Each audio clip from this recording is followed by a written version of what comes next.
Hello everyone, my name is Gulafsha और आप सभी देख रहे हैं मेरा official channel DU education club. I hope आप सभी ठीक होंगे और आप सभी अपनी अपनी स्टडी बहुत अच्छे से कर रहे होंगे। देखिए, आज की जो मेरी वीडियो होने वाली है वो आपकी BA ऑनर्स पॉलिटिकल साइंस की होने वाली है। BA ऑनर्स पॉलिटिकल साइंस का जो सब्जेक्ट है जिसका नाम है पर्सपेक्टिव ऑन पब्लिक एडमिनिस्ट्रेशन, यानी लोक प्रशासन पर दृष्टिकोण। अगर आपके पास भी ये सब्जेक्ट है, चाहे आप सेकेंड सेमेस्टर के हों या फिर सिक्स सेमेस्टर के हो, ये वीडियोज़ आप सभी के लिए है, क्योंकि देखिए सेम ही सब्जेक्ट है बट सेमेस्टर अलग है, यानी अलग अलग सेमेस्टर में ये सब्जेक्ट है। तो अगर आप सेकंड में हो, फोर्थ में हो एंड सिक्स में हो, तो तीनों के लिए बेनिफिट वाली वीडियो होने वाली है। बेसिकली अभी तो आप सेकंड सेमेस्टर में होंगे, तो ये वीडियो जो है आप लोगों के लिए बहुत ज़्यादा इंपॉर्टेंट है। ये क्वेश्चन आंसर देखिए, ऐसा नहीं है कि मैंने अलग अलग सेमेस्टरों के नाम ले लिए तो बुक अलग होगी, नहीं, बुक सेम ही है। पर ऐसा होता है कुछ बच्चों को पहले दे दी जाती है, कुछ बच्चों को बाद में दी जाती है, तो बुक ये सेम ही है। इसी वजह से मैंने आपको फॉर नॉलेज आपकी बता दिया कि हाँ, ये अलग सेमेस्टर में भी है, ठीक है। तो अगर आप सेकेंड सेमेस्टर के हैं तो भी ये वीडियो बहुत ज़्यादा बेनिफिट वाली होने वाली है, क्योंकि इस वीडियो के माध्यम से आप इस पूरी ही होल बुक के जो इंपॉर्टेंट क्वेश्चन विद आंसर हैं वो कवर करेंगे। देखिए, अगर आपने स्टडी कर ली है इस बुक की तो बहुत अच्छी बात है, अदरवाइज़ इन क्वेश्चंस के माध्यम से आप अपनी जो होल बुक है उसे कवर कर पाएंगे। वैसे मैंने ऑलरेडी ये पूरी बुक कवर करवा रखी है, लिंक आपको पूरा ही प्लेलिस्ट का डिस्क्रिप्शन बॉक्स में मिल जाएगा।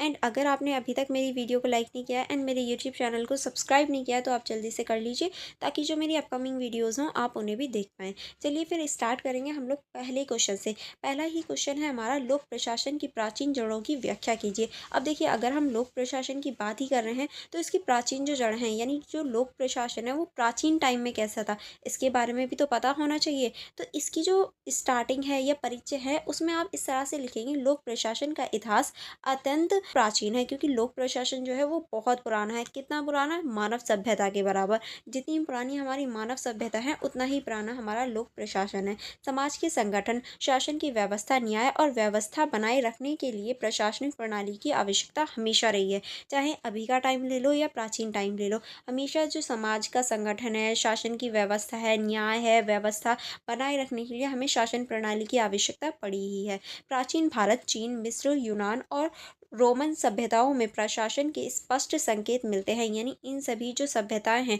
उनमें हम जो प्रशासन है उसके स्पष्ट संकेत देख सकते हैं। भारतीय परिप्रेक्ष्य में लोक प्रशासन की जड़ें वेदों, धर्मशास्त्रों, महाकाव्य और प्राचीन राजनीतिक ग्रंथों में दिखाई देती है। अगर हम अपने ही भारत की बात करें तो हमें वेदों से पता चलता है, धर्मशास्त्रों से पता चलता है, महाकाव्य और प्राचीन जो राजनीतिक ग्रंथ हैं उनसे हमें अपनी जो राजनीति है उसके बारे में पता चलता है।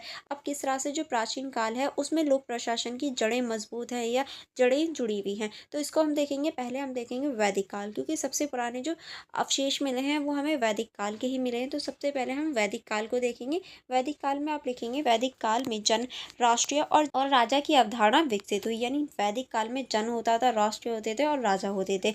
राजा को ईश्वर का प्रतीक माना जाता था और उसकी भूमिका न्याय करना, कर वसूलना और जनता की रक्षा करना था, यानी जो राजा होता था उसको ईश्वर यानी भगवान के प्रति माना जाता था।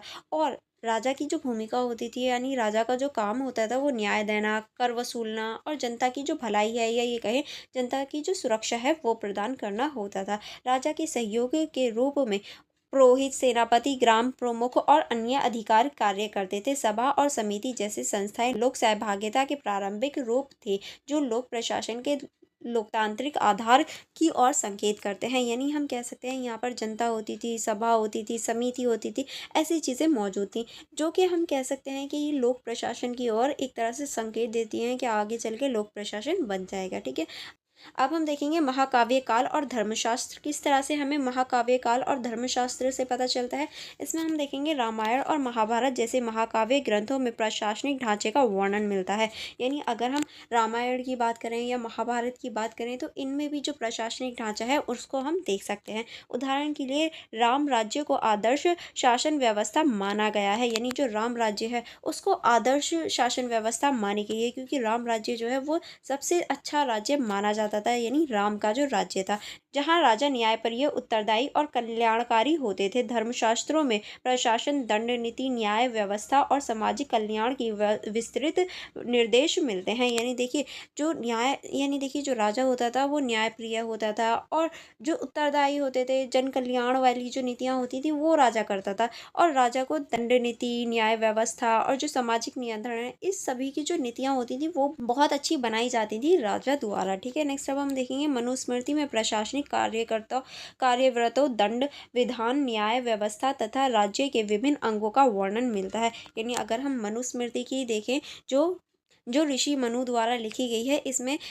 इसमें प्रशासनिक कर्तव्य हैं, दंड विधान है, न्याय व्यवस्था है, इन सभी का हमें इसमें जो अवशेष हैं या ये कहें, इन सभी का वर्णन मिल जाता है। नेक्स्ट अब हम देखेंगे महाजनपद और मौर्य काल। इसमें आप देखेंगे मौर्य शासनकाल में लोक प्रशासनिक अत्यधिक संगठित और केंद्रीकृत थे। यानी इस टाइम पे जो मौर्य शासन था, इस टाइम पे जो प्रशासन था वो अत्यधिक संगठित या फिर ये कहें केंद्रीकृत था। चाणक्य, यानी जिन्हें हम कौटिल्य भी कहते हैं या विष्णुगुप्त भी कह देते हैं, द्वारा रचित अर्थशास्त्र इस काल की प्रशासनिक व्यवस्था का श्रेष्ठ ग्रंथ है। यानी जो चाणक्य द्वारा अर्थशास्त्र लिखी गई थी, जिसमें राजनीति के बारे में बताया गया था, वो सबसे अच्छा या विशिष्ट जो ग्रंथ है उसमें आ जाता है। इसमें राजा, मंत्री परिषद, खुफिया तंत्र, न्यायपालिका, विस्तृत प्रबंधन और कल्याणकारी की विस्तृत चर्चा है। मौर्य प्रशासन में ग्राम स्तर से लेकर केंद्र तक अधिकारियों की नियुक्ति की जाती थी, जिससे एक संगठित तंत्र बनता था। जैसे अभी इस टाइम पे होता है कि हाँ, हर प्रशासन की नियुक्ति की जाती है,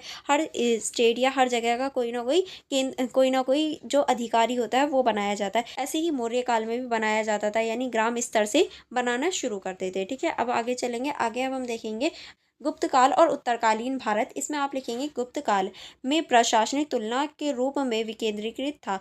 स्थानीय निकायों को अधिक स्वतंत्रता थी। भूमि प्रशासन, न्यायिक प्रणाली और कर व्यवस्था में व्यवहारिक सुधार हुए। यानी हम यहाँ कह सकते हैं जो स्थानीय निकाय थे वो बहुत ज़्यादा स्वतंत्र थे, और भूमि प्रशासन हो गया, न्याय प्रणाली हो गई, व्यवस्था में बहुत ज़्यादा व्यापारिक जो सुधार हो रहे थे वो हम यहाँ देख सकते हैं। ठीक है, आगे आप इसमें लिखेंगे ग्राम सभा, नगर सभा जैसी संस्थाएं फिर से सशक्त हुई। इस काल में प्रशासन में धर्म का प्रभाव और अधिक बढ़ गया। यानी इस टाइम पे जो ग्राम सभा है, नगर सभा है, ऐसी जो संस्थाएं हैं वो शक्तिशाली होने लगी थी, और जो धर्म का प्रसार है या ये कहें धर्म का जो प्रभाव है वो भी राजनीति में बढ़ने लगा था। अब हम देखेंगे प्राचीन चीन, मिस्र और यूनान और प्रशासन। यानी प्राचीन जो चीन है, मिस्र है, यूनान है, इस टाइम का प्रशासन कैसा था। चीन में कन्फ्यूशियस के विचारों पर आधारित एक नैतिक एवं अनुशासित प्रशासनिक प्रणाली विकसित हुई। यानी चीन में इनका जो विचारधारा थी, इस आधार पर जो प्रशासनिक व्यवस्था थी वो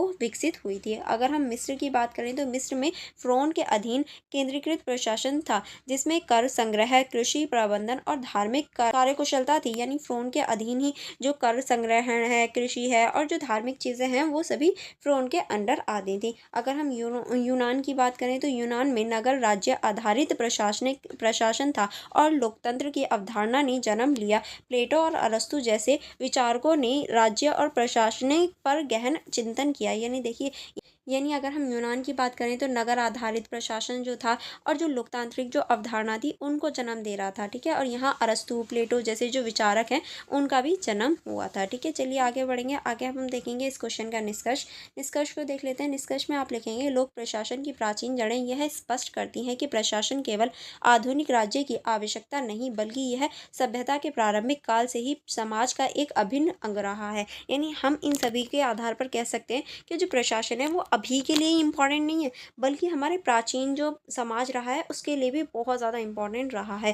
भारतीय संदर्भ में चाणक्य का अर्थशास्त्र, वेदों के वर्णित राजधर्म, महाभारत और मनुस्मृति जैसे ग्रंथों ने प्रशासन की नींव रखी, और हम अपने प्रशासन की जो नींव है उसे हम देख सकते हैं कि जो चाणक्य हैं उनका जो अर्थशास्त्र है, वेदों का जो वर्णन है, और ये कहें महाभारत और मनुस्मृति जो ग्रंथ है, इन्होंने बहुत बड़ी नींव रखी है। यह जड़ें आज के लोक प्रशासन के मूल्यों जैसे लोक कल्याण, न्याय, उत्तरदायित्व और पारदर्शिता की पृष्ठभूमि तैयार करती हैं, जो कि अभी हम देख सकते हैं। ठीक है, आई होप आपको ये क्वेश्चन समझ में आ गया होगा। नेक्स्ट क्वेश्चन देखेंगे लोक प्रशासन के वैज्ञानिक प्रबंधन दृष्टिकोण का समालोचनात्मक विश्लेषण कीजिए। यानी इस क्वेश्चन के अंतर्गत आपको लोक प्रशासन के जो वैज्ञानिक प्रबंधन दृष्टिकोण है उसका समालोचनात्मक विश्लेषण करना है। चलिए इसको देख लेते हैं। लोक प्रशासन के वैज्ञानिक प्रबंधन दृष्टिकोण का समालोचनात्मक विश्लेषण किस तरह से आप करेंगे, इसमें पहले हम देखेंगे परिचय।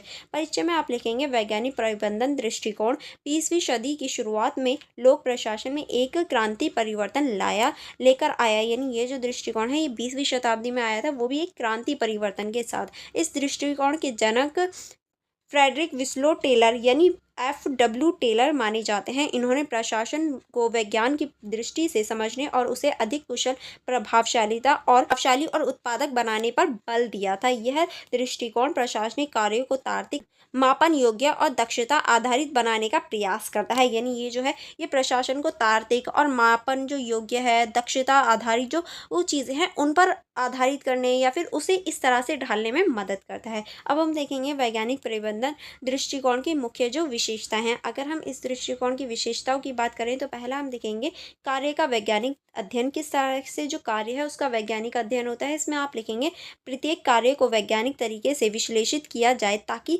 समय, प्रयास और संसाधनों की बचत हो सके। यानी हमें सारे जो तरीके हैं उन्हें वैज्ञानिक रूप से विश्लेषित करना चाहिए ताकि हमारा समय भी बचे, प्रयास भी बचे और जो संसाधन है उन्हें भी बचाया जा सके। ठीक है।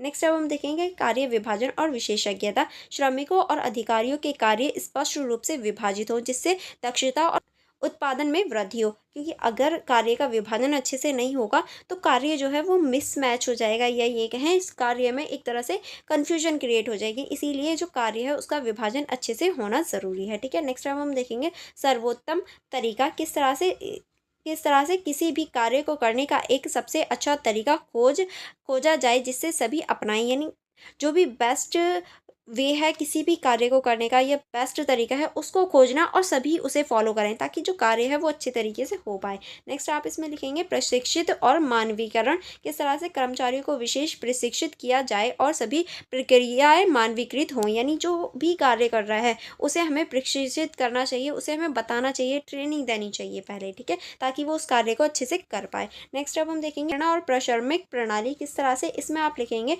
श्रमिकों को बेहतर कार्य के लिए प्रोत्साहन और बोनस की आवश्यकता है ताकि जो कार्य है वो अच्छे से हो पाए। क्योंकि जब भी किसी इंसान को बोनस मिलता है या फिर मेहनत का कोई भी परिणाम मिलता है तो वो उस कार्य को और ज़्यादा अच्छे से कर पाता है। ठीक है। नेक्स्ट अब हम देखेंगे प्रबंधन और श्रमिकों के बीच सहयोग। प्रबंधक योजनाएं बनाए और श्रमिकों उसे निष्पादित करे, दोनों के बीच तालमेल जरूरी है। यानी ऐसा नहीं है कि जो प्रबंधक है, जो लीडर है वो कुछ और कह रहा है और जो श्रमिक है वो कुछ और कर रहे हैं, तो ऐसा नहीं होना चाहिए। दोनों के बीच में तालमेल होना चाहिए। नेक्स्ट अब हम देखेंगे वैज्ञानिक दृष्टिकोण की उपलब्धता। यानी जो वैज्ञानिक दृष्टिकोण है इसकी क्या उपलब्धता है। अगर हम इसकी उपलब्धताओं की बात करें तो पहला आप लिखेंगे कार्य कुशलता में वृद्धि। समय और संसाधनों की बचत करके कार्य अधिक प्रभावशाली ढंग से किया जा सकता है और जल्दी भी किया जा सकता है। इसीलिए जो कार्य कुशलता है उसमें वृद्धि हो जाती है। नेक्स्ट अब हम देखेंगे प्रशासन में व्यावसायिकता। प्रशासन अब अनुभव से नहीं बल्कि वैज्ञानिक तरीके से संचालित होने लगा। क्योंकि देखिए प्रशासन जो है उसमें सिर्फ अनुभव की नहीं बल्कि जो हमारी वैज्ञानिकता है उसकी भी आवश्यकता होती है। इसीलिए प्रशासन को चलाने के लिए हमें वैज्ञानिकता की आवश्यकता होती है। नेक्स्ट अब हम देखेंगे मानव संसाधन प्रबंधन का विकास। कर्मचारियों के प्रशिक्षण, चयन और मूल्यांकन की आधुनिक विधियां विकसित हुई या विकसित हो रही हैं। ठीक है। नेक्स्ट अब हम देखेंगे उद्योगों से प्रशासन में ज्ञान का स्थानांतरण। किस तरह से जो उद्योग हैं उसका जो प्रशासन में ज्ञान है उसका स्थानांतरण हो रहा है। इसमें आप लिखेंगे निजी क्षेत्रों की दक्षता लोक प्रशासन में आ रही है या हम इसे आते हुए देख सकते हैं, जो कि और ज़्यादा दक्ष या ये कहें अच्छा बना रही है। अब हम देखेंगे समालोचनात्मक विश्लेषण। अगर हम इसकी समालोचनात्मक विश्लेषण करें, क्योंकि देखिए क्वेश्चन में भी पूछा गया था हमसे कि इसका हमें समालोचनात्मक विश्लेषण करना है। अगर हम इसका समालोचनात्मक विश्लेषण करें तो इसमें आप लिखेंगे मानवीय तत्व की उपेक्षा। किस तरह से जो मानवीय तत्व हैं उनकी उपेक्षा की जाती है। इसमें आप लिखेंगे यह दृष्टिकोण मनुष्य को मशीन की तरह मानता है जिसमें मानवीय भावनाओं, प्रेरणा और सामाजिक संबंधों की उपेक्षा की जाती है। यानी देखिए ये जो दृष्टिकोण है ये मानव को एक मशीन के रूप में देख लेता है, जिसकी वजह से जो मानव की भावनाएं होती हैं, प्रेरणाएं होती हैं, सामाजिक संबंध होता है, उनको एक तरह से नकारने का कार्य करता है। नेक्स्ट अब हम देखेंगे अत्यधिक विकेंद्रीकरण। निर्णय लेने की शक्ति प्रबंधन के पास होती है जिससे श्रमिकों की संरचनात्मकता और भागीदारी घटती है। क्योंकि देखिए निर्णय जो होता है वो सारा ही एक ही व्यक्ति के हाथ में आ जाता है और वो अपने ही आप को सुपीरियर समझने लगता है, जिसकी वजह से जो श्रमिक होते हैं वो उनकी ना तो राय लेता है ना ही उनको वो ज़्यादा ध्यान देता है, ये कहें उनकी भागीदारी को देखता है, इसी वजह से इसकी जो आलोचना है वो की गई है। नेक्स्ट अब हम देखेंगे प्रशासन की जटिलता की अनदेखी। किस तरह से लोक प्रशासन केवल दक्षता का खेल नहीं है, इसमें राजनीतिक, सामाजिक और सांस्कृतिक कारक भी ये भूमिका निभाते हैं, जिन्हें वैज्ञानिक दृष्टिकोण नज़रअंदाज करता है। यानी अगर हम वैज्ञानिक दृष्टिकोण की ही बात करें तो इसमें राजनीतिक, सामाजिक और सांस्कृतिक जो वो हमारे मॉडल होते हैं या ये कहें जो कारक होते हैं, उन्हें बिल्कुल नज़रअंदाज कर दिया जाता है। ठीक है, इसमें सिर्फ दक्षता पर ध्यान दिया जाता है। नेक्स्ट अब हम देखेंगे परिवर्तनशीलता का अभाव। किस तरह से जो परिवर्तनशीलता है उसका अभाव यहाँ देखा जा सकता है। तो इसमें आप लिखेंगे ये दृष्टिकोण एक निश्चित वातावरण में प्रभावी हो सकता है, लेकिन बदलते परिवर्तन और विविधताओं को ये नहीं संभाल सकता। यानी अगर एक जैसी सिचुएशन है, सेम सिचुएशन है, तो हम इसको लागू कर सकते हैं, लेकिन हमारी जो सिचुएशन है या जो भी हमारे बदलाव हैं वो हो रहे हैं, तो ये वहाँ पर हैंडल नहीं कर पाता, वहाँ ये बिगड़ जाता है। इस वजह से हम इस दृष्टिकोण को हर सिचुएशन में लागू नहीं कर सकते। नेक्स्ट अब हम देखेंगे व्यक्तिवाद और सृजनात्मकता की कमी। किस तरह से यहाँ पर व्यक्तिवाद और सृजनात्मकता की कमी है, इसमें आप लिखेंगे कार्य के मानवीकरण से कर्मचारियों की स्वतंत्रता, सोच और नवाचार क्षमता पर रोक लगती है। यानी जो कार्य की मानवीकरण है और जो कर्मचारियों की स्वतंत्रता है, सोच है, उस पर भी एक तरह से रोक लगा देता है ये। ठीक है, अब हम देखेंगे इस क्वेश्चन का निष्कर्ष में आप लिखेंगे वैज्ञानिक प्रबंधन दृष्टिकोण ने लोक प्रशासन में अनुशासन, दक्षता और कार्य निष्पक्षता के वैज्ञानिक तरीकों को स्थापित किया है, लेकिन इसकी यांत्रिकता और मानव व्यवहार की उपेक्षा के कारण यह दृष्टिकोण आलोचना का विषय भी बन गया है, क्योंकि ये जो है ये मानव व्यवहार को और उसके जो संबंध होते हैं, सामाजिक संबंध होते हैं, उनको एक तरह से नकारने का कार्य करता है। नेक्स्ट अब हम देखेंगे आधुनिक समय में प्रशासन को केवल तकनीकी नहीं बल्कि सामाजिक प्रक्रिया के रूप में देखा जाता है। इसलिए वैज्ञानिक दृष्टिकोण आज मानवीय दृष्टिकोण के साथ संतुलित करना आवश्यक है, जिससे प्रशासन अधिक उत्तरदायी, संवेदनशील और उन्मुखी बन सकता है। यानी देखिए जो आज का टाइम है, उस टाइम पे जो तकनीक है वही काफ़ी नहीं है, बल्कि हमारी जो सामाजिक प्रक्रिया है वो भी बहुत ज़्यादा इंपॉर्टेंट है समाज को चलाने के लिए। इसलिए जो वैज्ञानिक प्रबंधन दृष्टिकोण है उसे मानवीय जो दृष्टिकोण है उसके साथ अच्छे संबंध या ये कहीं संतुलित करना आवश्यक है, ताकि इसे भी यूज़ किया जा सके और संवेदनशील और जनमुख जो है उसे बनाया जा सके। यानी इसे अच्छी तरीके से, सुव्यवस्थित तरीके से यूज़ किया जा सके। नेक्स्ट क्वेश्चन की तरफ चलेंगे। देखिए किस तरह से क्वेश्चन लिखे जाते हैं, इस बारे में भी मैंने आपको एक ऑलरेडी वीडियो प्रोवाइड करवाई है, जो कि बहुत सारे स्टूडेंट जो है मिस्टेक करते हैं। वो मिस्टेक आपसे ना हो तो आप उस वीडियो को भी ज़रूर देखना, उसका भी लिंक आपको डिस्क्रिप्शन बॉक्स में मिल जाएगा। अदरवाइज़ आप मेरे चैनल के माध्यम से उसे देख सकते हैं, आप मेरे चैनल पर विजिट कर सकते हैं। नेक्स्ट क्वेश्चन है हमारा, मैक्स वेबर की नौकरशाही की अवधारणा की विश्लेषण कीजिए। यानी जो मैक्स वेबर हैं, इन्होंने जो नौकरशाही की अवधारणा दी है उसके आपको विश्लेषण करना है, उसके बारे में आपको बताना है।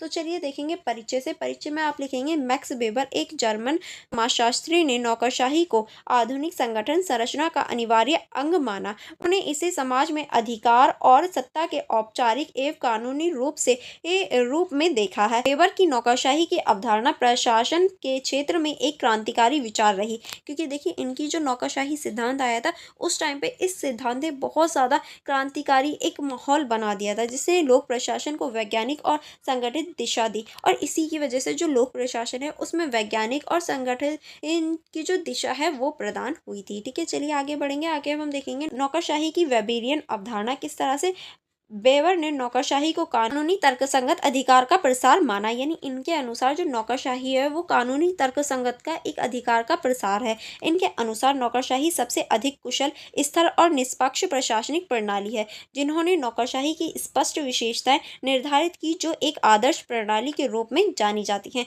यानी इनके अनुसार कुछ स्पेशल ही जो विशेषताएं हैं वो होती हैं, जिसकी वजह से एक आदर्श जो प्रकार की एक तरह से नौकरशाही है या आदर्श जो शासन है उसके रूप में इन्होंने उसे बताया है। किस तरह से, पहले हम देखेंगे स्पष्ट पदानुक्रम। किस तरह से जो स्पष्ट पदानुक्रम है इसके अंतर्गत आप लिखेंगे प्रत्येक अधिकारी को एक ऊंचा नीचे वाले बद्ध ढांचे में रखा जाता है, जहां प्रत्येक पद एक अन्य के अधीन या ऊपर होता है। यानी इनके अनुसार जो पद वाली ये जो श्रृंखला है या ये कहें जो एक तरह से कार्य का विभाजन है वो स्पष्ट होना चाहिए, जिसकी वजह से सभी को पता चले कि हाँ कौन सा पद ऊंचा है या कौन सा पद नीचा है। और हर पद या तो किसी से ऊपर होता है या किसी से नीचे होता है, ठीक है। इस तरह से मैं यहाँ जॉब्स की बात कर रही हूँ, ठीक है। जैसे कि अगर हम कोई भी नेता का ले लें तो एक नेता ऊपर होगा यानी सुपीरियर होगा, एक नेता नीचे होगा यानी उसका जूनियर होगा। इस तरह से हम देख सकते हैं। नेक्स्ट अब हम देखेंगे नियमों द्वारा शासित व्यवस्था। इसमें आप लिखेंगे सभी कार्य लिखित नियमों के अनुसार किए जाते हैं,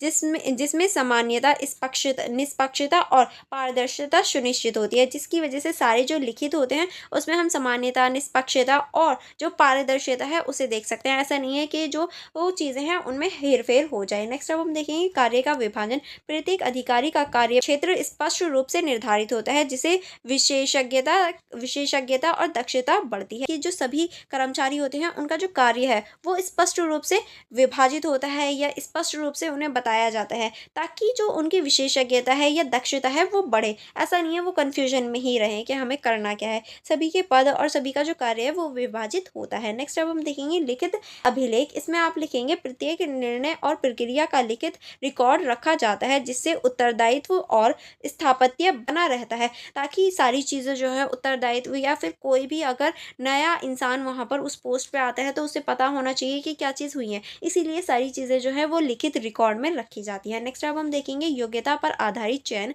नौकरशाही की नियुक्ति उनकी योग्यता, परीक्षा और प्रशिक्षण के आधार पर होती है, ना कि परिवार, जाति या संबंध के आधार पर। यानी अगर कोई भी जॉब दी जाती है तो उसकी योग्यता के आधार पर, उसकी शिक्षा के आधार पर, उसका जो वो परीक्षण लिया जाएगा उस आधार पर दी जाती है, ना कि उसके परिवार, जाति या फिर किसी भी संबंध के आधार पर उसे नौकरी नहीं दी जाती, ठीक है। नेक्स्ट अब हम देखेंगे पेशेवर प्रवृत्ति। पेशेवर प्रवृत्ति किस तरह से, इसमें आप लिखेंगे नौकरशाही एक पेशेवर सेवा होती है, जिसमें पदोन्नति वरिष्ठता और योग्यता के आधार पर होती है। यानी देखिए एक पेशेवर जिसमें हम एक तरह से एक पेशा चुनते हैं, जैसे लॉयर का हो गया, टीचर का हो गया, डॉक्टर का हो गया, ये एक तरह से पेशा ही तो हम कह सकते हैं नौकरशाही जो है वो एक पेशेवर सेवा होती है, जिसमें पद भी होते हैं। क्योंकि देखिए कोई भी लॉयर जो है वो हाई पोजीशन पे हो सकता है, कोई लो पे हो सकता है, कोई भी टीचर प्रिंसिपल हो सकता है या नॉर्मल टीचर हो सकता है, कोई भी डॉक्टर एमबीबीएस हो सकता है, नॉर्मल डॉक्टर हो सकता है। इस तरह से ये पद पे भी आधारित होता है, यानी इसमें हम पद देख सकते हैं, ठीक है।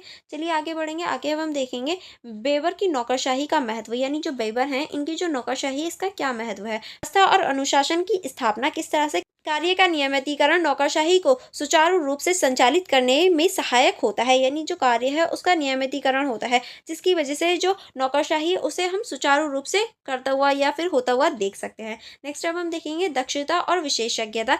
किस तरह से यहाँ की जो दक्षता है और विशेषज्ञता है इसमें आप लिखेंगे कार्यों को स्पष्ट विभाजन से कर्मचारियों में विशेषज्ञता बढ़ती है, जिससे निर्णय कुशलतापूर्वक लिया जाता है। यानी ऐसा नहीं है सब लोग अपनी अपनी चलाने लग जाते हैं, जो सुपीरियर ने ले लिया वही निर्णय लिया जाता है, जिसकी वजह से क्या होता है कार्य जो है वो कुशलतापूर्वक हो भी जाता है और विशेषज्ञता बनी रहती है और जो कुशलतापूर्वक चीज़ें हैं वो बनी रहती हैं, ठीक है। नेक्स्ट अब हम देखेंगे उत्तरदायित्व और पारदर्शिता। किस तरह से लिखित नियम और अभिलेख प्रणाली से प्रत्येक कार्य का लेखा जोखा संभव होता है। यानी जो लिखी हुई चीज़ें होती हैं उससे हम अभिलेख जो प्रणाली है और जो भी लेखा जोखा है उसको हम देख सकते हैं लिखित होने की वजह से, ठीक है।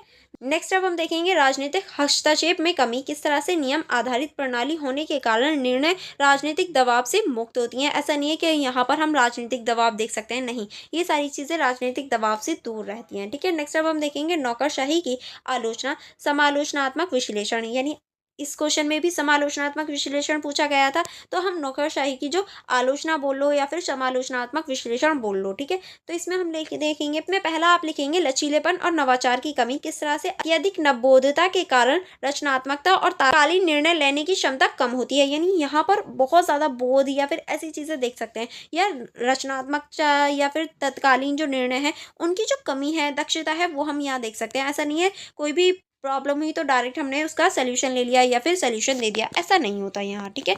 नेक्स्ट अब हम देखेंगे लाल फीताशाही। किस तरह से लाल फीताशाही है यहाँ पर, इसमें आप लिखेंगे, इसके अंतर्गत आप लिखेंगे प्रक्रिया लंबी और जटिल होती है, जिससे कामकाज में देरी हो जाती है। यानी जो भी प्रक्रिया होती है वो लंबी और जटिल हो जाती है, जिसकी वजह से जो भी कामकाज होते हैं उनमें हम देरी देख सकते हैं। नेक्स्ट अब हम देखेंगे मानव तत्व की उपेक्षा। किस तरह से यह दृष्टिकोण मनुष्य को एक तंत्र के रूप में देखता है, जिससे व्यक्तिगत आवश्यकताओं और संवेदनाओं की अनदेखी की जाती है। यानी इसमें जो मानव होता है उसको एक मानव ना मानकर यंत्र माना जाता है या मशीन माना जाता है, जिसकी वजह से जो मानव की व्यक्तिगत चीज़ें होती हैं या संवेदना होती हैं या संपर्क होते हैं, उन सभी को अनदेखा किया जाता है। देखिए, अगर मैं इसका उदाहरण दूँ तो अगर आप कभी बैंक में गए होगे ना, तो आप पहले फर्स्ट काउंटर पे जाओगे, ठीक है? वहाँ वो थोड़ा-सा ही कहेंगे या थोड़ा-सा काम करेंगे, सेकंड काउंटर पे भेज देंगे कि आपको सेकंड पे जाना है। सेकंड वाले फिर फर्स्ट पे भेजेंगे, फर्स्ट वाले फिर बोलेंगे नहीं भैया तुम्हें थर्ड पे जाओ।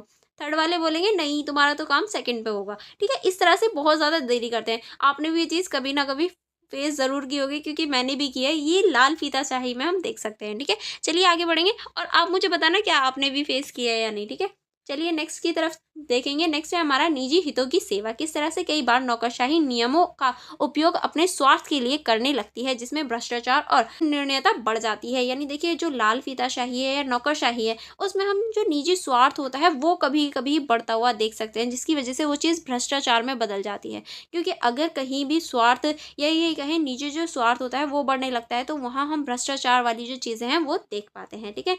नेक्स्ट अब हम देखेंगे न्यून प्रतिक्रिया क्षमता। किस तरह से जो न्यून प्रतिक्रिया क्षमता है उसको हम देखेंगे। बदलते सामाजिक या राजनीतिक संदर्भ में प्रशासन की प्रतिक्रिया धीमी हो जाती है, क्योंकि जैसे जैसे जो समाज बदलता है, राजनीति बदलती है या लोग बदलते हैं, जो उनकी जो प्रतिक्रिया होती है या शासन की जो प्रतिक्रिया होती है वो धीरे धीरे धीमी पड़ने लगती है, ठीक है? यानी अगर मैं इसका उदाहरण दूँ तो जब सरकार बनती है तब बहुत तेज़ी से या बहुत स्पीड से सारे कार्य होते हैं, बट जैसे जैसे वो 5 साल गुजरते हैं वैसे वैसे उनकी जो प्रक्रिया की गति होती है वो धीमी होती चली जाती है, ठीक है? इस तरह से हम देख सकते हैं। अब हम देखेंगे इस क्वेश्चन का निष्कर्ष। निष्कर्ष में आप लिखेंगे मैक्स वेबर की नौकरशाही की अवधारणा प्रशासन को संगठित, वैज्ञानिक और दक्ष बनाने में सहायक रहती है। यानी ये कहें कि नौकरशाही की जो अवधारणा है ये प्रशासन को संगठित भी बनाती है, वैज्ञानिक भी बनाती है और दक्ष बनाने में भी महत्वपूर्ण भूमिका निभाती है। हालांकि यह आदर्श प्रकार है, वास्तविक जीवन में इसकी जटिलता और कठोरता कई समस्या उत्पन्न करती है, क्योंकि आदर्श है। अब देखिए, हमारा समाज आदर्श समाज बिल्कुल भी नहीं है, क्योंकि हमारे समाज में अप एंड डाउन सारी चीज़ें होती रहती हैं।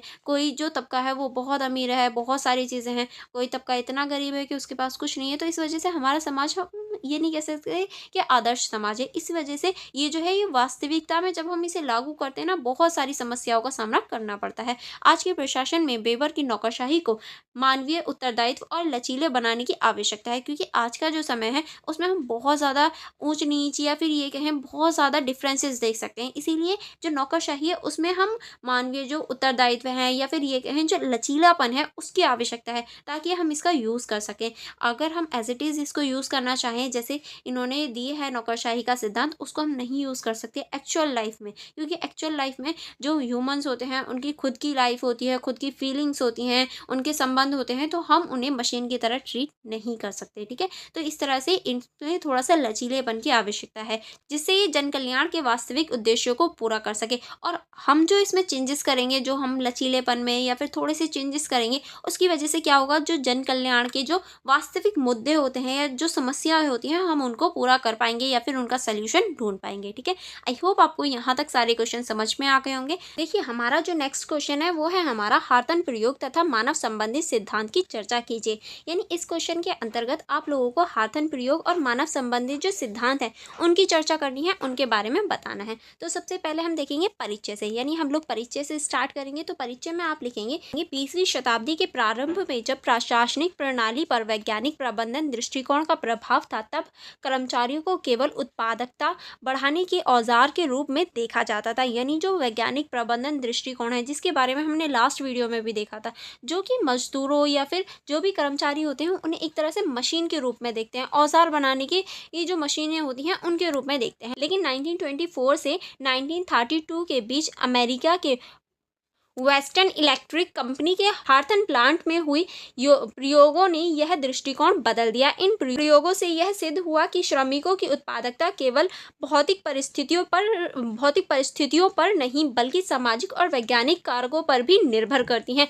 यानी ये जो हार्थन प्रयोग आया था, इसने जो वैज्ञानिक प्रबंधन दृष्टिकोण है उसकी पूरी जो रूपरेखा है उसको बदल दिया। क्यों? क्योंकि इसने बताया कि जो श्रमिकों की या फिर उत्पादन की जो हमारी भूमिका होती है या श्रमिकों की जो भूमिका होती है उसमें हम भौतिक परिस्थिति ही नहीं बल्कि उनकी जो सामाजिक और मनोवैज्ञानिक कारक होते हैं या उनकी जो सामाजिक संबंध होते हैं वो भी इम्पॉर्टेंट रोल्स निभाते हैं। ठीक है, चलिए आगे देखेंगे। आगे अब हम देखेंगे हॉर्तन प्रयोग। हॉर्तन प्रयोग क्या है, पहले हम देखेंगे इसकी नियोजन। नियोजन में आप लिखेंगे प्रख्यात समाजशास्त्री एल्टन मियो और उनकी टीम ने ये जो हॉर्तन प्रयोग है वो किया था। तो आपको पता होना चाहिए एल्टन मियो द्वारा हॉर्तन जो प्रयोग है वो किया गया था और उनकी टीम द्वारा। ठीक है, अगर हम स्थान देखें तो स्थान आप इसमें लिखेंगे वेस्टर्न इलेक्ट्रिक कंपनी का हॉर्तन प्लांट शिकागो। यानी ये जो हुआ था ये वेस्टर्न इलेक्ट्रिक कंपनी जो है जो कि हॉर्तन प्लांट में है शिकागो में, वहां पर ये किया गया था। ठीक है, तो आप इसका स्थान ये लिखेंगे।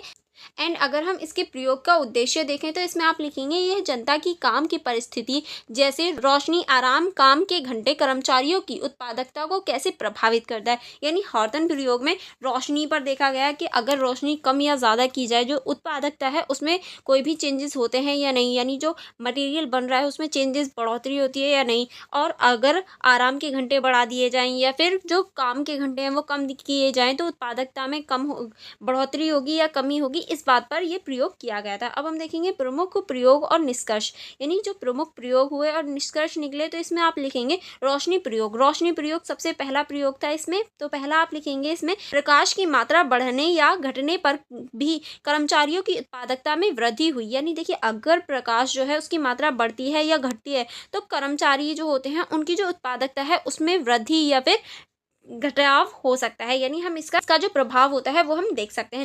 नेक्स्ट अब हम देखेंगे निष्कर्ष। निष्कर्ष में आप लिखेंगे कर्मचारियों को यह लगा कि उन पर ध्यान दिया जा रहा है लेकिन वह बेहतर कार्य करने लगे। यानी जैसे ही रोशनी बढ़ी तो कर्मचारियों को ऐसा लगने लगा कि उन पर ज़्यादा ध्यान दिया जा रहा है, इसी वजह से वो बेहतर कार्य करने लगे थे। नेक्स्ट अब हम देखेंगे रिले असेंबली टेस्ट रूम प्रयोग। इसमें आप लिखेंगे एक छोटे समूह को विशेष परिस्थितियों में काम दिया गया जहां उनके आराम, भोजन, समय सारणी और बातचीत को नियंत्रित किया गया था। यानी एक ऐसा समूह बनाया गया जिसे काम दिया गया लेकिन उसके जो आराम का समय था या फिर भोजन था, यानी जो भी वो खा रहे थे, समय, जो सारणी थी और बातचीत थी, इन सभी पर ध्यान दिया गया, इन सभी को नियंत्रित किया गया था।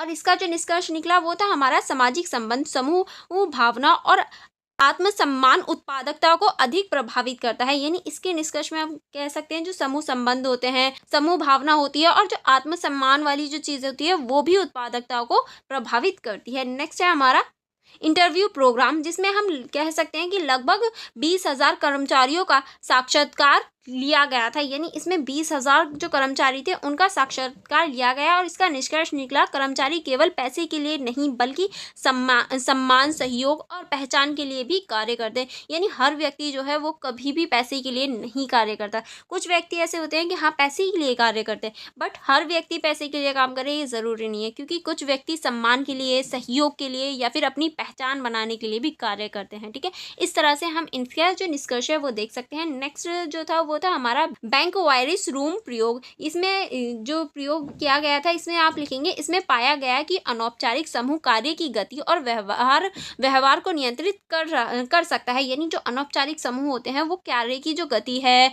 और जो कार्य है उसका जो व्यवहार है उसको भी नियंत्रित कर सकते हैं। और इसका निष्कर्ष निकला अनौपचारिक संगठन प्रशासनिक नियंत्रण से कहीं अधिक प्रभावी हो सकते हैं। यानी जो अनौपचारिक संगठन होते हैं वो प्रशासनिक जो नियंत्रण होता है उससे कहीं ज़्यादा अधिक प्रभावी होते हैं। नेक्स्ट अब हम देखेंगे मानव संबंधित सिद्धांत। अब हम मानव संबंधित सिद्धांत की बात करें तो इसमें पहला हम देखेंगे परिचय। अगर मानव संबंधित जो सिद्धांत है उसके परिचय में आप लिखेंगे ये सिद्धांत मानता है कि कर्मचारी केवल यांत्रिक प्रणाली नहीं बल्कि सामाजिक और भावनात्मक आवश्यकता वाले मानव हैं। यानी अगर हम कर्मचारियों को सिर्फ एक यांत्रिक प्रणाली के रूप में देखें जो यंत्र बना दे तो ऐसा नहीं है, क्योंकि जो मानव है वो एक सामाजिक और भावनात्मक व्यक्ति होता है। इस सिद्धांत ने संगठन में संचार, नेतृत्व, प्रेरणा और समूह भावना की भूमिका को महत्व दिया। यानी जो भी व्यक्ति का संचार होता है, नेतृत्व होता है, प्रेरणा होती है और जो उसकी समूह भावना होती है या संबंध होते हैं उनको इन्होंने बढ़ावा दिया था या उन पर ध्यान दिया था। अगर हम प्रमुख विशेषताओं की बात करें तो पहला आप लिखेंगे मानव भावनाओं का महत्व, किस तरह से कर्मचारियों की भावनाएं, इच्छाएं और सामाजिक स्थिति,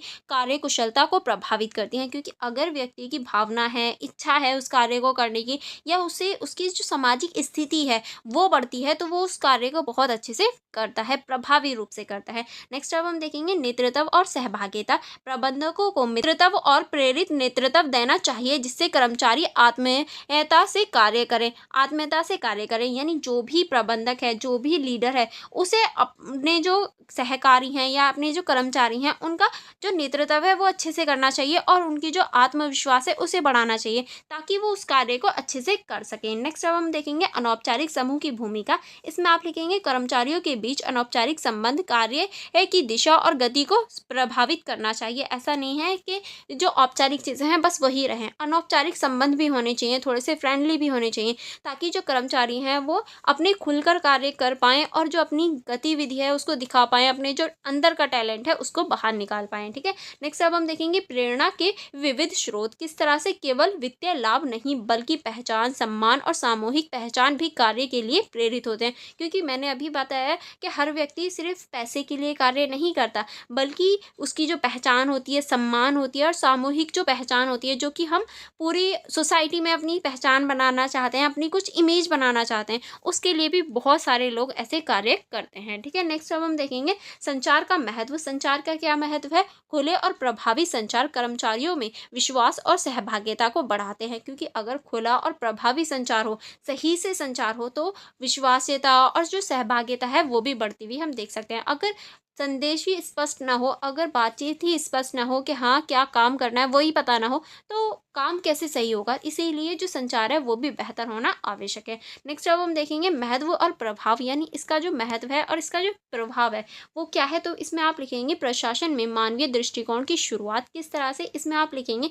इसमें प्रशासन को एक मानव केंद्रीय प्रक्रिया के रूप में देखा जाता है, क्योंकि मानव ही केंद्र के रूप में होता है। नेक्स्ट अब हम देखेंगे श्रमिकों के कल्याण पर बल। किस तरह से? श्रमिक अब केवल संसाधन नहीं बल्कि संगठन के सहकर्मी माने जाते हैं, यानी इन्हें केवल संसाधन के रूप में नहीं बल्कि जो सहकर्मी होते हैं उनके रूप में देखा जाता है, और इनकी सलाह भी ली जाती है। ठीक है, नेक्स्ट अब हम देखेंगे प्रशिक्षण और नेतृत्व विकास। किस तरह से कर्मचारियों और प्रबंधकों के लिए प्रशिक्षण कार्यक्रमों की शुरुआत हुई, यानी जो भी कार्य कर रहा है उसे पहले प्रशिक्षित करना, उसे पहले ट्रेनिंग देना, ताकि वो उस कार्य को अच्छे से कर पाए। अब हम देखेंगे सीमाएं और आलोचना। इसमें आप लिखेंगे उत्पादन के आर्थिक और तकनीकी पहलुओं की अनदेखी। किस तरह से मानव संबंधों पर अधिक बल देकर आर्थिक पक्षों की उपेक्षा की गई है, यानी इसके अंतर्गत जो मानव संबंध है उन्हीं पर ध्यान दिया गया है, लेकिन जो हमारे आर्थिक पक्ष होते हैं उनको अनदेखा कर दिया गया है या उनको इग्नोर किया गया है। नेक्स्ट अब हम देखेंगे समूह का दबाव। किस तरह से कभी कभी अनौपचारिक समूह संगठनों के हितों के विरुद्ध काम करते हैं, यानी कभी कभी ऐसे होते हैं जो अनौपचारिक समूह होते हैं वो संगठन या फिर हितों के विरुद्ध भी कार्य करने लगते हैं। नेक्स्ट अब हम देखेंगे सुलभ समाधान नहीं, यानी सर्व सुलभ जो समाधान होता है वो नहीं हो पाता। किस तरह से? ये सिद्धांत सभी प्रकार के संगठन में समान रूप से ये लागू नहीं होता, यानी हम इसे सभी पर लागू नहीं कर सकते, क्योंकि हर जगह की जो सिचुएशन है, हर जगह का जो निर्णय है वो अलग होता है। अब हम देखेंगे इस क्वेश्चन का निष्कर्ष। निष्कर्ष में आप लिखेंगे आर्तन प्रयोग और मानव संबंधी सिद्धांत ने प्रशासन के यांत्रिक दृष्टिकोण को तोड़ा और यह सिद्धांत किया कि ये प्रभावी प्रशासन वही है जो मानव व्यवहार, संबंध और सामाजिक मनोवैज्ञानिकों को समझे। यानी इनके अनुसार जो प्रशासन का सही दृष्टिकोण है, जो मानव संबंधी सिद्धांत के पास नहीं है, वो ये कहते हैं कि प्रशासन का सही जो दृष्टिकोण है वो वह दृष्टिकोण है जो मानव के जो संबंध है, सामाजिक है और मनोवैज्ञानिक जो चीज़ें हैं उनको समझे, वही सिद्धांत सही है। आज के जनमुखी प्रशासन में इन प्रयोगों की भूमिका अत्यंत महत्वपूर्ण है, और आज के टाइम पे हम इन प्रयोगों की जो महत्वता है या ये जो इम्पोर्टेंस है बहुत ज़्यादा हो गए हैं। आई होप आपको ये क्वेश्चन अच्छे से समझ में आ गया होगा। चलिए नेक्स्ट क्वेश्चन की तरफ बढ़ेंगे। नेक्स्ट क्वेश्चन है हमारा हर्बर्ट साइमन के मॉडल के विकास का समालोचनात्मक विश्लेषण कीजिए। यानी जो हर्बर्ट साइमन है इनका जो मॉडल है विकास का उसका आपको समालोचनात्मक विश्लेषण करना है। चलिए देख लेते हैं परिचय। परिचय में आप लिखेंगे हर्बर्ट हर्बर्ट साइमन एक प्रसिद्ध अमेरिकी प्रशासनिक विचारक थे। उन्होंने निर्णय निर्माण को प्रशासन का केंद्र तत्व माना, यानी ये जो है इन्होंने जो निर्णय निर्माण होता है उसे प्रशासन का केंद्र माना था। उन्होंने पारंपरिक प्रशासनिक सिद्धांत की आलोचना करते हुए तार्किक निर्णय निर्माण का मॉडल प्रस्तुत किया, और जो पारंपरिक हमारा प्रशासनिक मॉडल था उसको नकार कर या उसकी आलोचना करके इन्होंने जो तार्किक निर्णय निर्माण का मॉडल है वो प्रस्तुत किया था। उनको सबसे प्रसिद्ध सिद्धांत सीमित तर्कशीलता है, जो व्यवहारिकतावाद दृष्टिकोण पर आधारित है। और अगर हम इनकी जो हर्बर्ट साइमन है इनके सबसे प्रमुख सिद्धांत की बात करें तो वो सीमित तर्कशीलता है, जो कि हमारी व्यवहारिकतावाद पर या व्यवहारिकतावाद जो दृष्टिकोण है उस पर आधारित हम देख सकते हैं। ठीक है, अब हम देखेंगे प्रमुख विशेषताएं।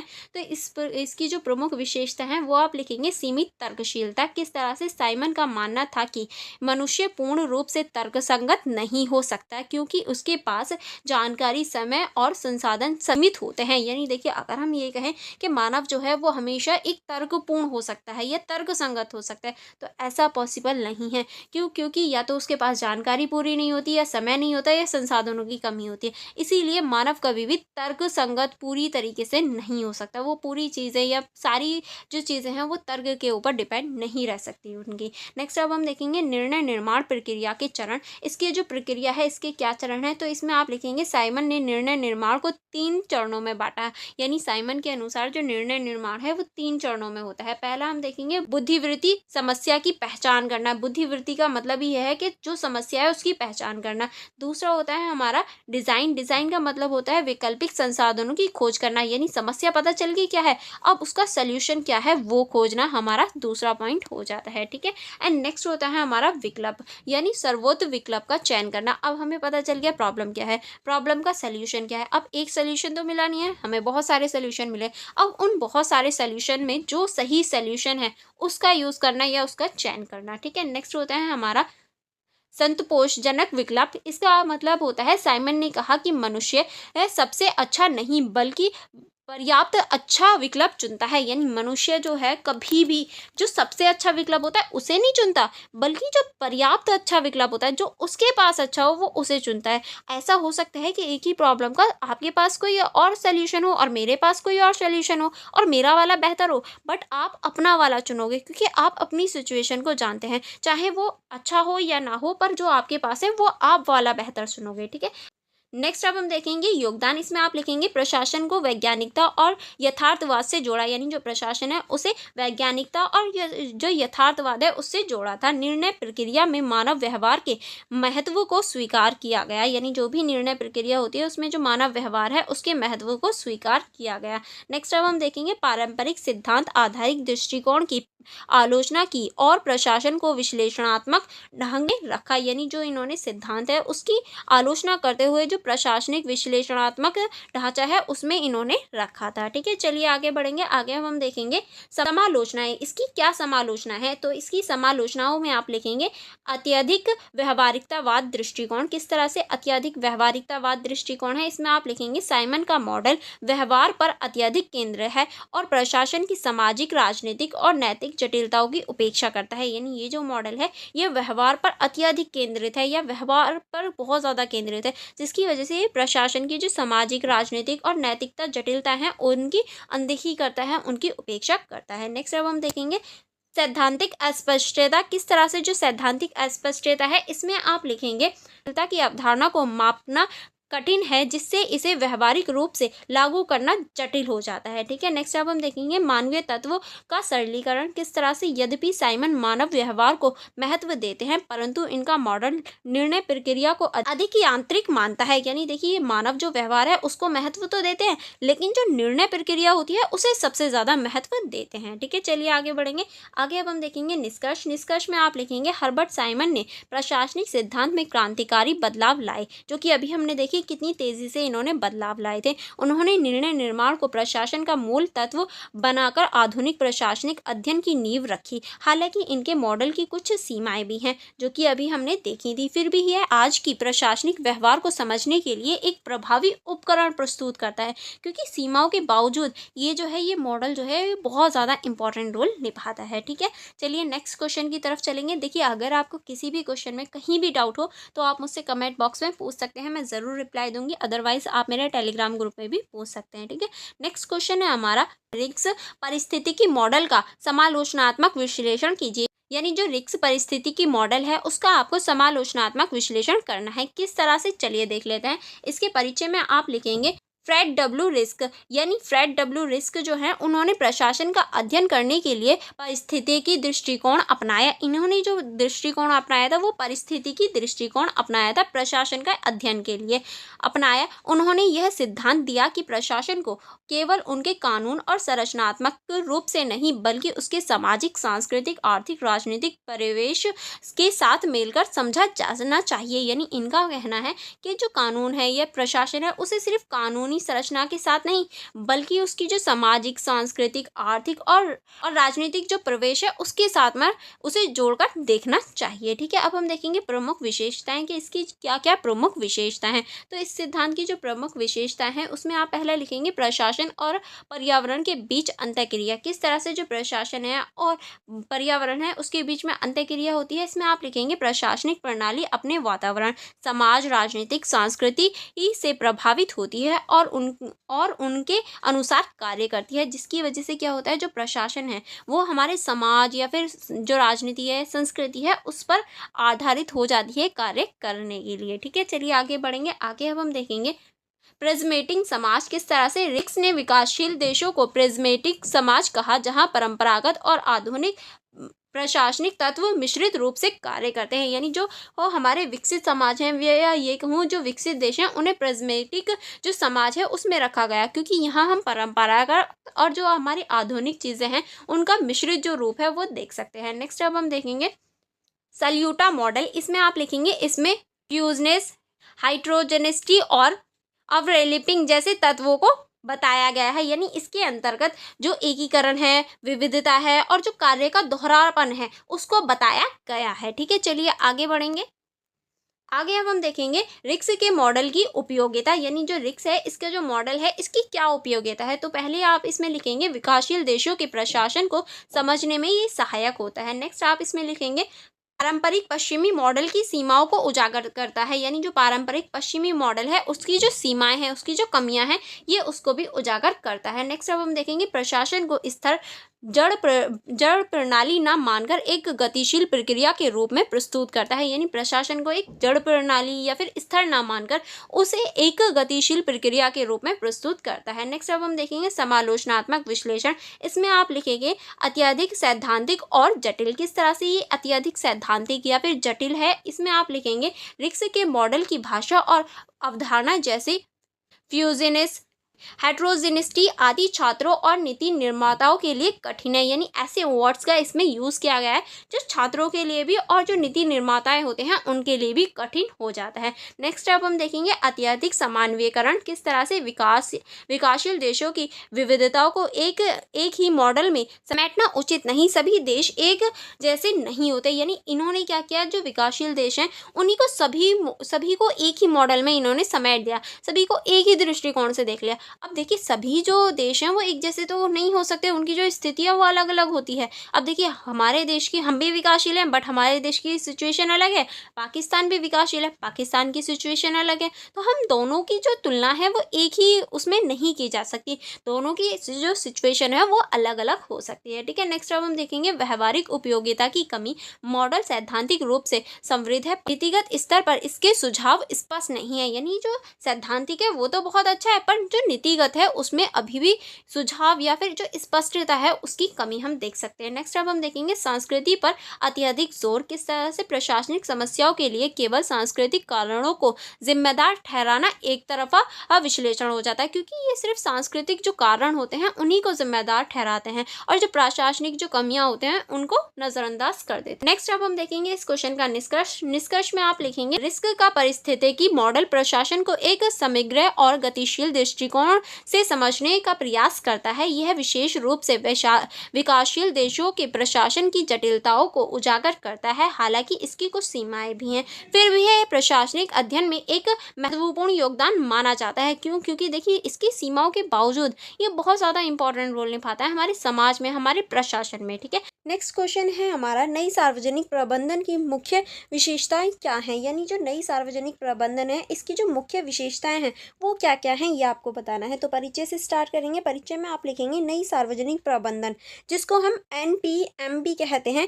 1980 और 1990 के दशक में विकसित एक प्रशासनिक अवधारणा है। यानी ये जो है ये 1980 और 1990 में विकसित हुई थी और एक प्रशासनिक व्यवस्था के रूप में या अवस्था के रूप में विकसित हुई थी, जिसकी शुरुआत यूके और न्यूजीलैंड में हुई और बाद में यह विश्व भर में फैली। इस अवधारणा ने पारंपरिक लोक प्रशासन की नौकरशाही आधारित प्रणाली की आलोचना करते हुए प्रशासनिक और प्रबंधकीय दक्ष, उत्तरदायी और परिणाममुखी ही बनाने का आग्रह किया। यानी देखिए ये जो है ये सबसे पहले यूके और न्यूजीलैंड में विकसित हुआ था, उसके बाद ये विश्व में फैल गया और इसने जो पारंपरिक लोक प्रशासन है, नौकरशाही है, उसकी आलोचना करते हुए जो नया जो प्रशासन है उसका जो प्रबंधकीय दक्षीय उत्तरदायित्व है उसको बढ़ाने या फिर उस पर ध्यान देने का प्रयास किया था। अब हम देखेंगे NPM का उद्देश्य है। यानी NPM जो है उसका क्या उद्देश्य है। प्रशासन में निजी क्षेत्र की प्रबंधन तकनीकों का उपयोग करके सार्वजनिक सेवा को अधिक कुशल और प्रभावी बनाना। यानी मेन जो मोटिव है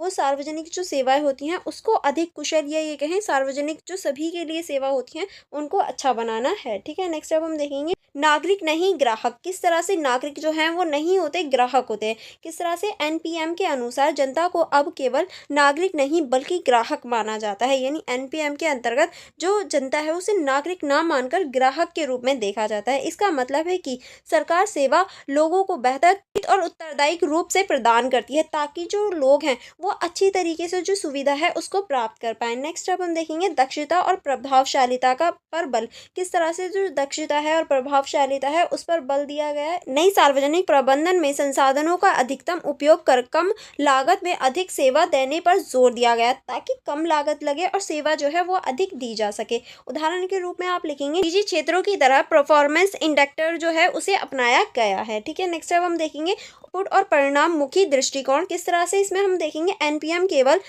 इनपुट या प्रक्रिया पर ध्यान नहीं देती बल्कि परिणामों और प्रभाव पर भी जोर देती है। यानी ये सिर्फ जो इनपुट होता है उस पर ध्यान नहीं देती बल्कि उसका जो आउटपुट होगा, क्या परिणाम निकलेगा, उस पर भी ध्यान देती है। उस परिणामों और उसका जो प्रभाव रहेगा उस पर भी ध्यान देती है। उदाहरण के लिए कितने लोगों को लाभ मिला, सेवा की गुणवत्ता कैसी थी। यानी कितने लोगों को लाभ मिल रहा है, सेवा की जो गुणवत्ता है वो कैसी है, इन सभी पर जोर देती है। नेक्स्ट अब हम देखेंगे निजीकरण और टीकाकरण। किस तरह से NPM के तहत कुछ सरकारी कार्यों को निजी कंपनियों यानी NGOs या ठेकेदारों को सौंपा जा सकता है ताकि लागत कम हो और प्रतिस्पर्धा बढ़े। यानी देखिए कुछ ऐसे कार्य हैं या कुछ ऐसे नियम हैं जिनको हम ये कह सकते हैं, कुछ ऐसे सरकारी कार्य होते हैं जो हम NGO या फिर ठेके पर दे जाते हैं, जिसकी वजह से क्या होता है, जो प्रतिस्पर्धा है वो भी बढ़ती है और लागत कम हो जाती है। उदाहरण के लिए सफाई या फिर परिवहन, अस्पताल सेवा आदि का निजीकरण कर सकते हैं। ठीक है, नेक्स्ट अब हम देखेंगे प्रबंधकीय स्वायत्तता। किस तरह से इसमें आप लिखेंगे सरकारी विभाजन और अधिकारियों को कार्य करने की अधिक स्वतंत्रता दी जाती है ताकि वह बेहतर और त्वरित निर्णय ले सकें। ताकि जो सुविधा है वो अच्छे देने से क्या होता है कि बेहतर और जो त्वरित यानी फटाफट से जो निर्णय होते हैं वो ले पाते हैं। ठीक है, नेक्स्ट अब हम इसमें देखेंगे परंतु उनके पारदर्शन की जवाबदेही को तय किया जाता है ताकि उनकी जो जवाबदेही है वो भी तय हो सके। नेक्स्ट अब हम देखेंगे परिणाम आधारित जवाबदेही। किस तरह से ये जो परिणाम आधारित जवाबदेही है इसमें आप लिखेंगे NPM में अधिकारियों की जवाबदेही केवल नियमों से नहीं बल्कि उनके काम के परिणामों से तय होती है। यानी जो भी हमारे NPM के अधिकारी होते हैं उनकी जो जवाबदेही है वो सिर्फ नियमों के आधार पर नहीं बल्कि जो काम का परिणाम है उसके आधार पर तय होता है। उदाहरण के लिए एक शिक्षा अधिकारी की जवाबदेही इस बात से तय होगी कि स्कूल के परिणाम कैसे हैं। यानी अगर स्कूल के परिणाम बहुत ज़्यादा बुरे हैं या फिर बच्चे नहीं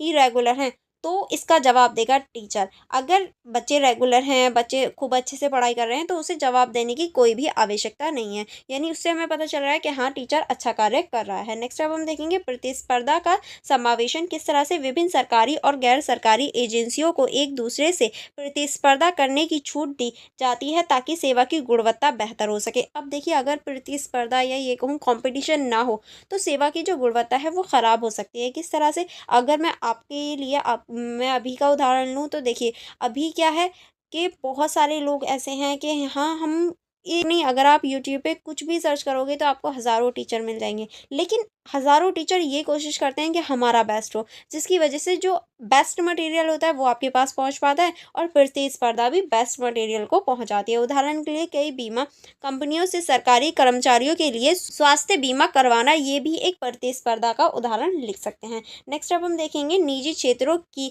शैली में प्रबंधन। किस तरह से जो निजी क्षेत्र होते हैं उनकी जो शैली है उसमें प्रबंधन होता है। चलिए इसमें देख लेते हैं।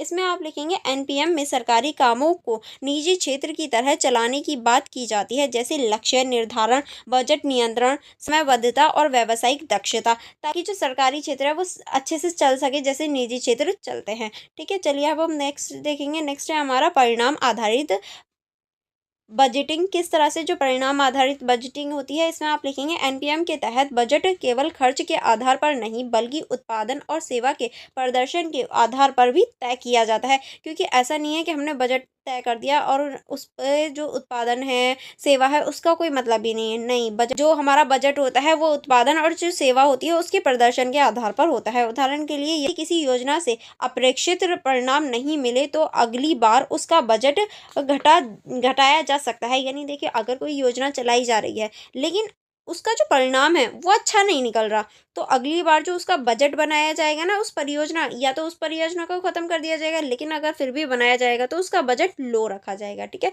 ताकि उस पर इतना खर्च ना हो। नेक्स्ट अब हम देखेंगे प्रौद्योगिकी और नवाचार का उपयोग। किस तरह से एनपीएम के अनुसार प्रशासन में सूचना प्रौद्योगिकी यानी आईटी और ई गवर्नेंस का आधिकारिक उपयोग होना चाहिए, जिससे पारदर्शिता, गति और नागरिक सहभागिता का बढ़ सके। इसी वजह से जो आईटी है उसका प्रयोग होना चाहिए। नेक्स्ट अब हम देखेंगे निष्कर्ष के। इस क्वेश्चन के निष्कर्ष में आप क्या लिख सकते हैं। निष्कर्ष में आप लिखेंगे नई सार्वजनिक प्रबंधन ने प्रशासनिक सोच में एक व्यवहारिक और उत्तरदायी दृष्टिकोण प्रस्तुत किया है। क्योंकि ये एक व्यवहारिक के साथ साथ उत्तरदायी दृष्टिकोण भी है, जिसमें उत्तर देना आवश्यक हो जाता है। यह नौकरशाही आधारित पारंपरिक प्रशासन से हटकर सेवा वितरण, दक्षता और नागरिक संतुष्टि को केंद्र में रखता है। ठीक है, हालांकि इसकी कुछ सीमाएं भी हैं, जैसे कि सामाजिक न्याय की उपेक्षा हो गई, अधिक निजीकरण से असमानता की आशंका हो गई, लेकिन फिर भी यह प्रशासन को अधिक और परिणाममुखी बनाने की दिशा में एक प्रभावी पहलू है, या प्रभावी हम इसका रूप दे सकते हैं।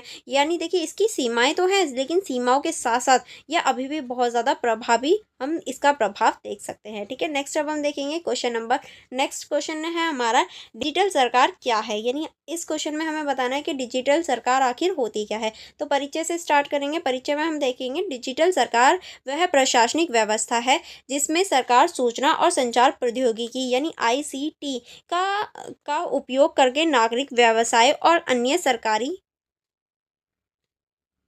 संस्थाओं को तेज, पारदर्शी, उत्तरदायी और प्रभावी सेवा प्रदान करती है। यानी ये जो है, ये सरकारी के साथ साथ जो अन्य संस्थाएं होती हैं उन्हें तेज हो गया, पारदर्शी हो गया और उत्तरदायी जो वो एक तरह से सेवा है वो प्रदान करने का कार्य करती है। इसे ई गवर्नेंस यानी ई गवर्नेंस का विकसित और व्यापक रूप भी कहा जाता है। इसे ही जो ई गवर्नेंस है उसका विकसित और व्यापक जो रूप है वो कहा जाता है। इसका जो मुख्य उद्देश्य है वो है नागरिकों को ऑनलाइन सेवा प्रदान करना। ठीक है, ये ऑनलाइन होती है। नेक्स्ट अब हम देखेंगे प्रशासनिक दक्षता और पारदर्शिता को बढ़ाना। क्योंकि देखिए यहाँ पर प्रशासनिक जो दक्षता होती है उसके साथ साथ पारदर्शिता भी बढ़ जाती है। ठीक है, चलिए आगे बढ़ेंगे। आगे अब हम देखेंगे भ्रष्टाचार की कमी भी होती है इसमें। नेक्स्ट अब हम देखेंगे सहभागिता को प्रोत्साहन मिलता है, क्योंकि यहाँ पर हर इंसान अपनी जो भागीदारी है उसे निभा सकता है। अब हम देखेंगे प्रमुख विशेषताएं। अगर प्रमुख विशेषता की बात लिखें तो इसमें आप लिखेंगे सेवा का डिजिटलीकरण। किस तरह से सरकारी सेवा जैसे प्रमाण पत्र, पेंशन, बिजली बिल, टैक्स भुगतान आदि अब ऑनलाइन उपलब्ध हो जाते हैं। यानी ये जो सारी चीज़ें हमारे होते हैं, जैसे कि प्रमाण पत्र हो गया, पेंशन हो गया, या फिर बिजली का बिल हो गया, टैक्स भुगतान हो गया, ये सभी हम ऑनलाइन देख सकते हैं। हमारे घर में भी जो बिजली का बिल है वो ऑनलाइन फिल होता है। किस किस के घर में ऑनलाइन फिल होता है ये मुझे बताना, ठीक है, कमेंट बॉक्स में।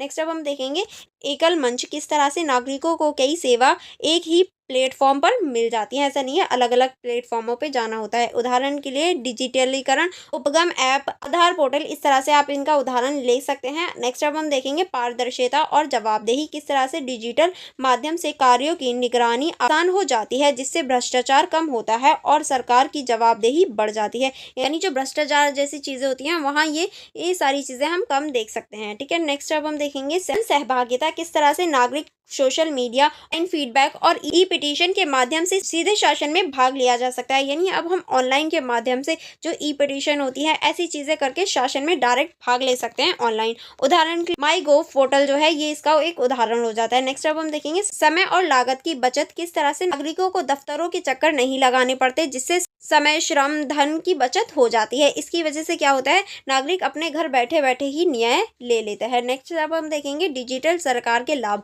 यानी जो डिजिटल सरकार है उसके क्या लाभ है। पहला आप लिखेंगे प्रश्न में पारदर्शिता। ठीक है, नेक्स्ट अब हम देखेंगे सरल और तेज सेवा वितरण। ठीक है, इससे हम सरल और तेज जो है सेवा वितरण देख सकते हैं। नेक्स्ट अब हम देखेंगे ग्रामीण और दूर दराज क्षेत्रों तक पहुंच हो जाती है। नेक्स्ट अब हम देखेंगे डेटा आधारित नीति निर्माण हो जाती है, क्योंकि इससे हमारा डेटा आधारित जो नीति निर्माण है वो होता है। अगर हम इसकी चुनौतियों की बात करें तो पहला आप लिखेंगे डिजिटल साक्षरता की कमी, क्योंकि हमारे देश में ज़्यादा लोग साक्षर नहीं है और डिजिटल तो नहीं है, तो इसकी वजह से ये हम कमी के रूप में देख सकते हैं। नेक्स्ट अब हम देखेंगे इंटरनेट कनेक्टिविटी की समस्या, क्योंकि हर जगह इंटरनेट मौजूद नहीं है अभी भी। नेक्स्ट अब हम देखेंगे डेटा सुरक्षा और निजता का खतरा, क्योंकि देखिए अगर हम कोई भी डेटा डालते हैं तो साइबर क्राइम जो है वो बहुत ज़्यादा हो गया, हैक होने लगते हैं, तो ये जो हैकिंग वाली चीज़ है ये हो जाती है। नेक्स्ट अब हम देखेंगे सामाजिक असमानता, किस तरह से जो सामाजिक असमानता है वो भी बढ़ जाती है। ठीक है, चलिए अब हम देखेंगे इस क्वेश्चन का निष्कर्ष में आप लिखेंगे डिजिटल सरकार एक आधुनिक प्रशासनिक क्रांति है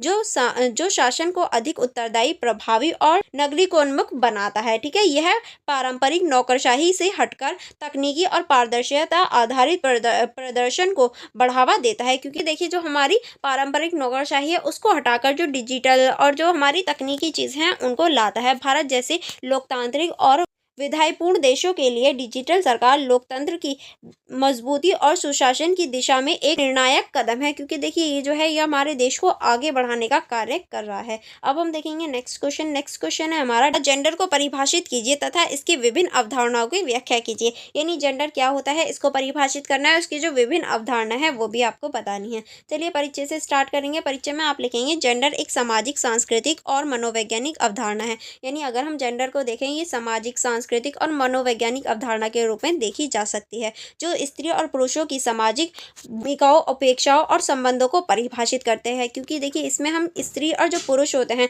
उनके बीच की जो सामाजिक भूमिकाएं, उपेक्षाएं और संबंध होते हैं उनको परिभाषित कर सकते हैं।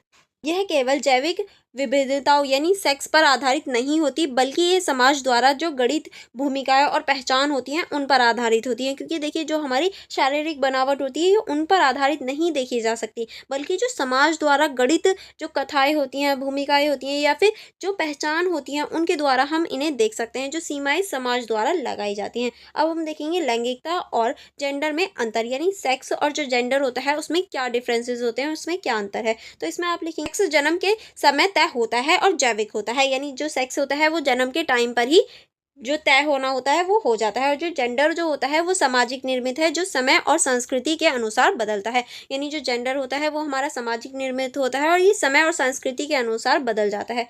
जेंडर की परिभाषा लिखें तो पहला हम देखेंगे विश्व स्वास्थ्य संगठन यानी WHO के अनुसार इसमें आप लिखेंगे जेंडर वह सामाजिक और सांस्कृतिक भूमिका है जो समाज की व्यक्ति को पुरुष या महिला के रूप में सौंपता है। यानी जो समाज है या ये कहें जो संस्कृति है वो एक तरह से जेंडर में इस तरह से भूमिका निभाती है कि समाज में वो जो लड़की है या लड़का है ये निरूपित या फिर ये सौंपने का कार्य करता है। नेक्स्ट अब हम देखेंगे समाजशास्त्रियों के अनुसार इसमें आप लिखेंगे जेंडर वह प्रक्रिया है जिसमें समाज यह तय करता है कि एक महिला और पुरुष में ये क्या अपेक्षाएं होती हैं। यानी समाज जो है ये तय करता है कि एक महिला से और एक पुरुष से क्या अपेक्षा की जाती है, यानी महिला की जो सीमा है वो क्या है और पुरुष की जो सीमा है वो क्या है। जैसे कि पुरुषों की सीमा क्या है, वो बाहर जाएंगे, पैसे कमाएंगे और घर आएंगे। महिलाओं की सीमा क्या है कि वो घर रहकर घर बार संभालेंगी, रोटी बनाएंगी और बच्चों को संभालेंगी। ये जो सीमा तय करता है ये हमारा समाज या फिर जेंडर द्वारा किया जाता है। ठीक है, अब हम देखेंगे जेंडर के विभिन्न अवधारणाएं कि जेंडर की कौन कौन सी अवधारणा है। इसमें आप लिखेंगे जैविक बनाम सामाजिक अवधारणा, यानी जैविक और सामाजिक हमारी अवधारणा है। इसमें आप देखेंगे, इसमें आप लिखेंगे जैविक अवधारणा में आप लिखेंगे पुरुष और महिलाओं के शारीरिक व हार्मोनल भेद देखे जाते हैं, यानी जो जैविक अवधारणा है उसमें क्या होता है कि पुरुष और जो महिला होती है उसकी जो शारीरिक और हार्मोनल जो भेद होते हैं उनको देखा जाता है। क्योंकि देखिए, जो हमारी स्त्री होती हैं और जो पुरुष होते हैं, दोनों में जो शारीरिक बनावट होती है वो अलग होती है, और जो हार्मोन्स होते हैं वो भी हमारे अलग होते हैं, यानी हार्मोनल भेद भी होते हैं। अगर हम सामाजिक अवधारणा की बात करें तो इसमें आप लिखेंगे पुरुष और महिलाओं को समाज द्वारा सौंपे गए कार्य, अधिकारों और जिम्मेदारियां होती हैं, जो कि हमारी जेंडर पर आधारित होती हैं कि पुरुषों का काम सिर्फ पैसे कमाना है, वो पैसे कमाएंगी, महिलाओं का काम सिर्फ घर संभालना है, वो घर संभालेंगी। तो ये क्या है, ये हमारे समाज द्वारा निर्मित होती हैं। ठीक है, अगर उदाहरण के रूप में लिखें तो पुरुषों को कमाने वाला, महिलाओं को गृहिणी माना जाता है। जैसे कि अभी मैंने उदाहरण दिया कि पुरुष जो है वो कमाएंगे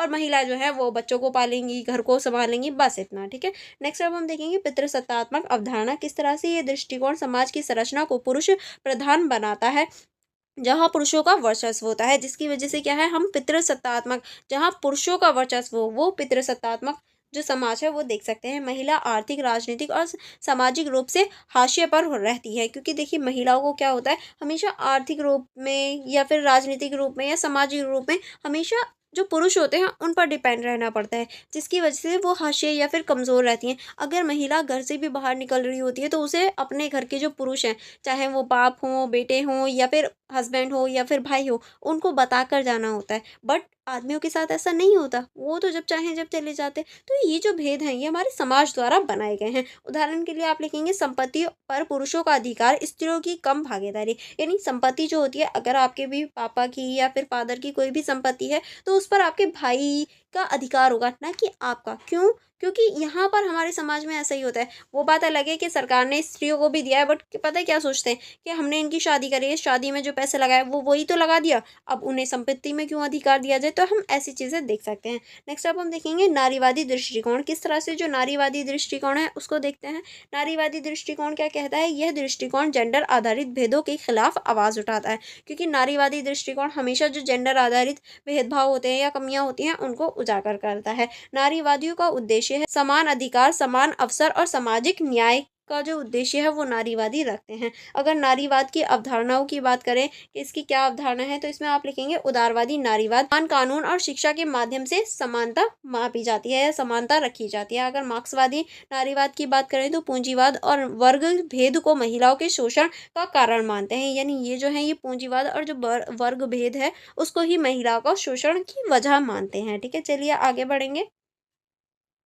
आगे अब हम देखेंगे रेडिकल नारीवाद। इसमें क्या होता है, पितृसत्ता को मूल समस्या माना जाता है, यानी जो पितृसत्ता है उसी को सबसे इम्पोर्टेंट समस्या मानी जाती है। नेक्स्ट अब हम देखेंगे उत्तर आधुनिक नारीवाद। इसमें आप लिखेंगे जेंडर की स्तर परिस्थितियों को चुनौती दी जाती है, यानी जो जेंडर की स्थितियां होती हैं उनको चुनौती देने का कार्य होता है। अब हम देखेंगे समाज निर्माणवादी अवधारणा, किस तरह से जो समाज निर्माणवादी अवधारणा है उसमें आप लिखेंगे इस अवधारणा के अनुसार जेंडर की कोई स्थायी पहचान नहीं होती। यहाँ हम कह सकते हैं कि जो जेंडर होता है उसकी कोई भी स्थायी पहचान नहीं होती, बल्कि ये समाज द्वारा बनाई गई एक परिवर्तनशील भूमिका होती है, यानी ऐसी भूमिका होती है जो समाज द्वारा बनाई जाती है और जो हमेशा बदलती रहती है। नेक्स्ट अब हम देखेंगे जेंडर भूमिकाएं समय, स्थान और संस्कृति के अनुसार बदलती रहती हैं, क्योंकि हर जगह जो जेंडर की भूमिका है होती है वो बदल जाती है, समय के अनुसार, स्थान के अनुसार, संस्कृति के अनुसार। ठीक है, अब हम देखेंगे आगे ट्रांसजेंडर और समावेशी अवधारणा, किस तरह से हम ट्रांसजेंडर और समावेशी अवधारणा को देख सकते हैं। इसमें आप लिखेंगे जेंडर अब केवल पुरुष और महिला तक सीमित नहीं है,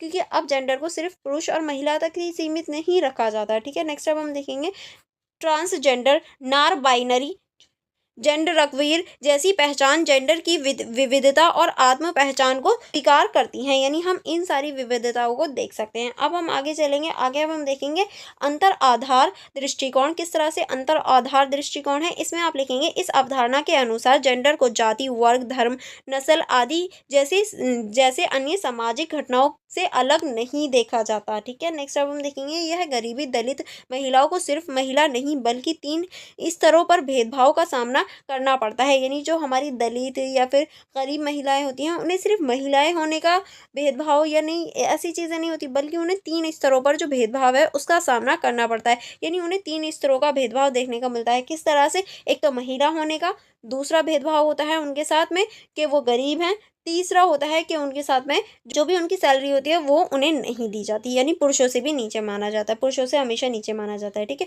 नेक्स्ट अब हम देखेंगे इस क्वेश्चन का निष्कर्ष। निष्कर्ष में आप लिखेंगे जेंडर केवल एक पहचान नहीं बल्कि एक सामाजिक अनुभव है जो वो हर व्यक्ति की भूमिका, अवसर और अधिकारों को प्रभावित करता है। क्योंकि हम जेंडर को सिर्फ एक अधिकार या फिर सामाजिक अनुभव नहीं कह सकते, क्योंकि इसमें हमारी हर तरह की भूमिका, सामाजिक अवधारणा, सारी चीज़ें शामिल होती हैं। विभिन्न अवधारणाओं के माध्यम से हम समझ सकते हैं कि कैसे समाज, संस्कृति, राजनीति और अर्थव्यवस्था जेंडर को गढ़ती हैं। ठीक है, आज के समय में जेंडर की समावेशी और न्यायपूर्ण समाज को अपनाना लोकतांत्रिक और मानवाधारित समर्थन समाज के लिए आवश्यक हो गया है, या फिर हम कह सकते हैं कि आवश्यक माना जाता है। एंड यहाँ आपके जो whole book important question with answer थे वो कवर हो जाते हैं। अगर आपको किसी भी क्वेश्चन में कहीं भी डाउट हो तो आप मुझसे कमेंट बॉक्स में पूछ सकते हैं।